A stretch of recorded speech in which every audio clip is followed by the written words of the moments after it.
Kakaroon po ako ng billboard! Nagkaka-billboard po ako, and then yung commercial po, siguro makikita natin siya. So mabubuso siya ng Caroline, and hindi na po siya dito sa Metro Manila magkakaroon ng billboard. Pati din sa Cebu. Yes po. Shine deadly and dangerous tricks for your lips. Okay, yun lang. Thank you so much, guys. Comment down below sa mga gusto nyo sabihin sa akin. Huwag nyo na kayo. I hope nag-enjoy po kayo. And don't forget to like, subscribe, and click the yellow basket. I love you.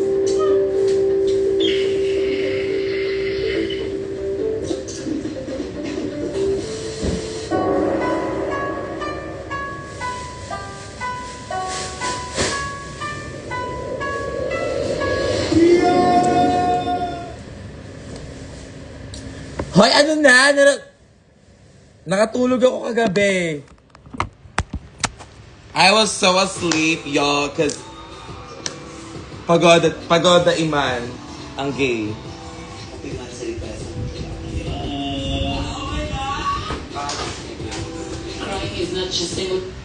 So ayun, pinanood ko lang, kakatapos ko lang manood ng vlog. You guys, panoorin nyo na yung vlog ko. And now, I'm just getting ready because mag-photoshoot ako. Hui! Nag-aano na kayo dyan? Kamusta kayo? How's life going?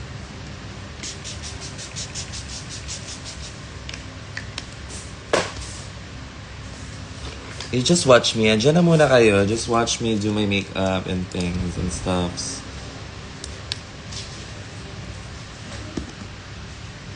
Yes, nandito na po kami sa aming new house. New condo.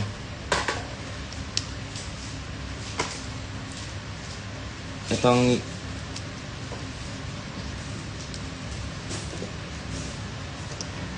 just in the T-zone.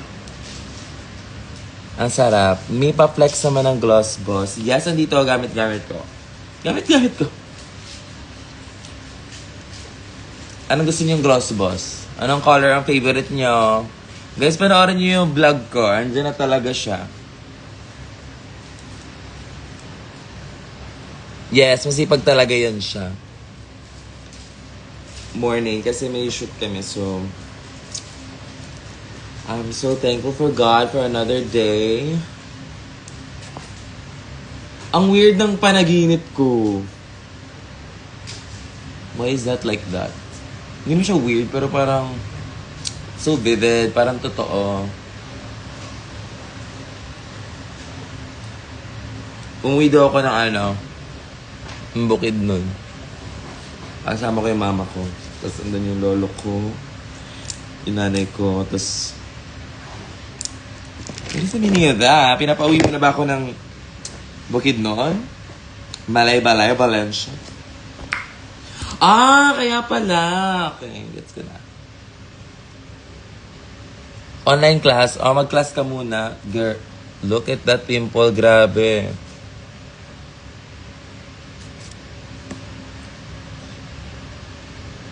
Mag-school muna kayo dyan. Kailan ka punta Antipolo? Sa Kupang Purok 2, Zone 8. Antipolo City.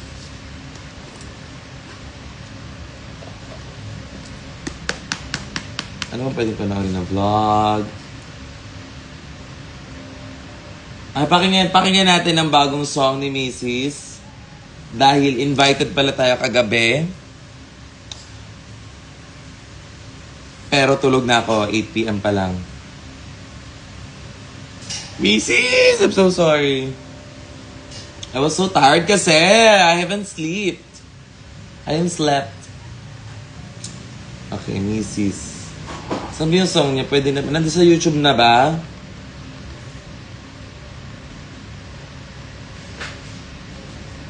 Anong title ng song ni Mrs.? Okay, isang good luck. Yes, Jersey de Guzman, good luck sa'yo sa board exam mo. Anong bagong song ni Miss? Anong title ng bagong song? So, are you ready? Because I'm not.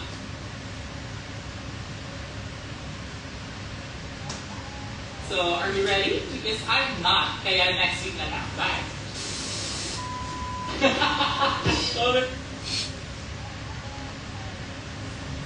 Wala pa sa YouTube. So, are you ready? Because I'm not. Kaya next week na lang. Bye. Magsaya na to siya.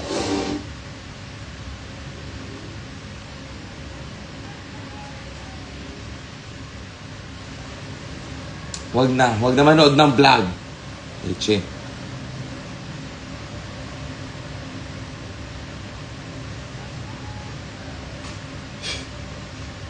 So, are you ready? Because I'm not. Kaya...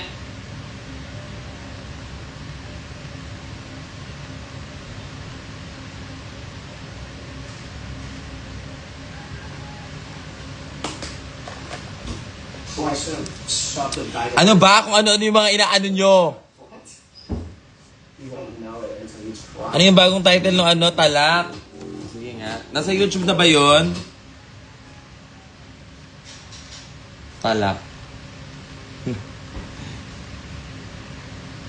Talak. Walang tala. Ha ha ha ha. Walang tala. Ha ha. Shit, walang talak. Tala lang.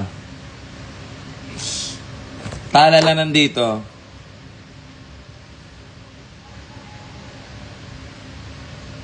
Ay, shit. Bakit isang talak? Pag na. What?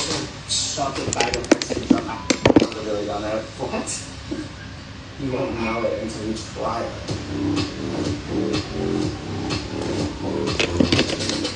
Let's go. Nanood ako ng ano, vlog ni But anyone that's ever done makeup before, you Metamorphosis. Tapos nandito si Cookie. what you saw in the mirror. So I went to face app and started with their impression. Nakikita ka ba? They have a lot to choose from, but I went with the Q filter because obviously. And they have like a few different levels. Some girls like to go with a 5, but I personally like for it to still look like me, so I'm going to go with a 2. I like how it just softens the skin just a tiny amount and just kind of crispens up like the eyebrows. Then I'm going to use their retouch feature, just kind of smooth things out a little bit, particularly like right in the middle of the forehead where I have like some visible pores. And maybe a little under the eyes, because I have a little bit of baggage going on. Then a little around the eyebrows, because I haven't cleaned them up lately. Smooth a little at the top, and a little under the other eye, and smooth a little more. Then I'm going to go over to the paint feature, and then go over to darken, and just zoom in on the eyebrows, and just do a little swipe, and another little swipe. And turn it down just a little Busy si bit. Kevin. Just to darken my eyebrows just a tiny bit. And then for fun, I was Mura yes, kag and akong add papahakyan na. darken, Huy! then over the photo. Nawa. Just a very slight one, just to kind of make myself pop in the picture a little bit more. Then I will save, and voila. The new bombshell has been to the day. Hi Frankie, good morning y'all. So, Huge difference. So here is the first pick.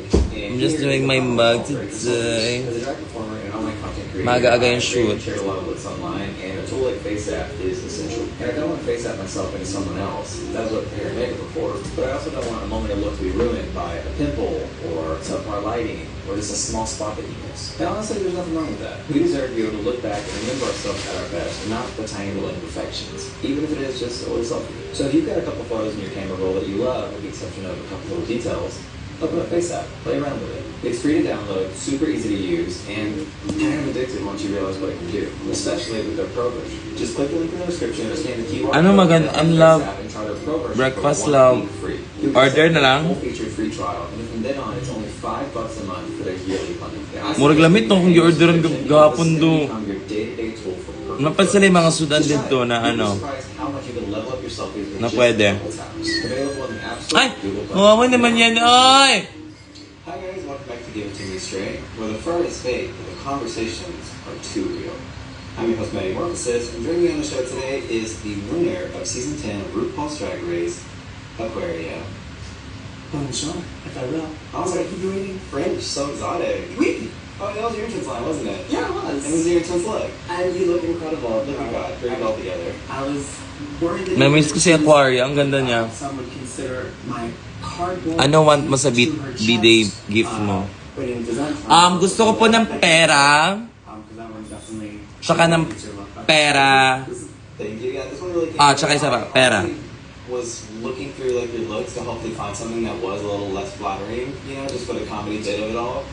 But then I realized you're I want cash. I want cold cash. I want money.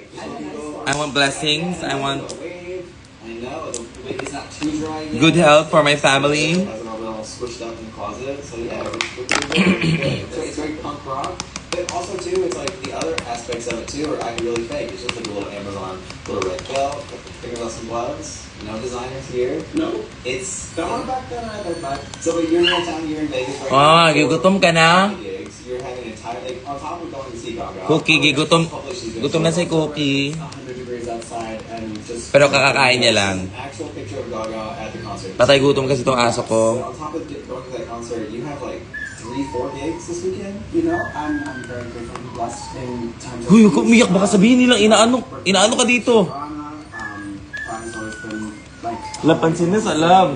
since Drag Race. So today, got this and then I'm about to DJ Jetson. Sige, go, pabuhi ang. That'll be cute. Yeah, on top of the gigs you're doing, as you mentioned, you're doing DJing because you actually are a DJ. Yeah, I've been like DJing kind of started before, or like at a similar time as to when we were filming Drag Race and getting into that. What is your DJ style? Is it kind of a hit play on spot? Anong ganap mo? I will be... Yeah, no, Yeah. totally myself. Ano lang? No, I feel like Makeup lang. with being a DJ, there's lots of different ways you can go about it. I am like such a fan of the originals, like Lady Bunny, Dirty DJ, Extraordinaire. She's got Anong gusto ko sa new place? And Balik ka na Davao, yes. Pero parang hindi ako makakabalik ng Davao pag I just hindi ko pa na-edit yung Davao vlog. Parang galit na sila sa akin. also like Award! felt that I needed to fight to Kasi guys, the drag queen. yung iba kong video sa Davao, And as a person, tag dito, sa phone, sa iCloud. Tapos hindi siya naglo-load. it's even more beneficial. So Hindi siya naglo-load. next time I play, I really try to, show a little effort because I feel like it can. Hindi siya naglo-load sa phone ko. So, naglalag siya. Going up on stage, press and play, like, all right. I don't know about that, but yeah. Drag queen DJs like Jody Harsh who do play like really incredible music and do play these massive festivals and stuff. And Yeah. I hope that with a lot of hard work that can be me someday. And I've gotten to start playing like more like pop house. Hi, Jacka. And remixy stuff. Because also Jessica! you need to be like available for stuff like when the Target down the street calls for their ride opening of their whatever. Like you can't show up playing like hardstyle techno, but I mean, Yeah. what are they gonna do for another spot? Yeah. That's what they're not looking to do either. So With drag queens, they're always trying to find new niches and like places to bring drag into. And I feel like DJing is like not a new sphere, but definitely it's gaining a lot of popularity. What are your thoughts on a lot of these newer little baby queens that are trying to become DJs? I feel like there's obviously like lots of different ways you could be interested in DJing. Do you want to Where is that? on you and have this be another way that you are a performer on stage, or do you want to be a curator of the background track to some type of evening? You know, curator of vibes in a sense. I bring the vibe. Yeah. And so I think it's probably easy to Ginawala na sa dakong ano, the girls tong gloss boss na ano love clear. So, in the mix, Yeah. this was there's also a conversation about So, gamit ko big drip, Careline siya pa. Pampaano lang. like To hydrate my lips or whatever. taking my job. Para mamaya. If someone's getting booked, that has nothing to do with you not getting booked for something, I guess. And I was a beginner drag, beginner DJ once. What's next? I'm just gonna blend this. Fabulous, fantastic, and I'm still not fabulous, Good. fantastic. So, what I think about all the new girls, they should make way for a real mother. I don't know. Good with a little hobby. There it is. There's the real answer there. Like, I'm glad they have their cute little hobby. Sa letrang A. It's a profession, it's a career. It's all life. Yeah. Letrang A, agay. In New York, or were you doing that before New York? Aray ko. I've lived in New York since 2014. So, Just to know here back in Pennsylvania, like little Fisher Price DJ set. Sam? you know, but I'd always been really into like messing around on GarageBand and stuff like that. Not like Nakamikap ko? music production, but like Okay na daw? I just, like do my own drag mixes. I've had maybe like 1 or 2 times in effort that someone else has put together even elements of my drag mix, and I've always just been Self-sufficient. self-taught. Self-aware? Question mark? Drop a in the comments if you think I was Spoil mo naman kami sa Station Royal. Kinang ina mo, Give it to me straight. nabuhay ka na lang sa spoil, leche. Yeah, but DJing and drag. Remove and black. To school in New York for fashion school. What was your long-term plan when you were in school? To drop out and become a drag Kayo enjoy na enjoy kayo. Bakit kayo nag-enjoy sa mga spoiler? Hey, just think you're gonna become a designer. You're gonna work in like retail. Probably not the retail thing. I mean, Ang yan to, ayaw na lang manood. Ayaw nyo bang ma-surprise kung anong mangyayari? Na parang, oh my God, oh eh. Tall. Ignorante eh, sila.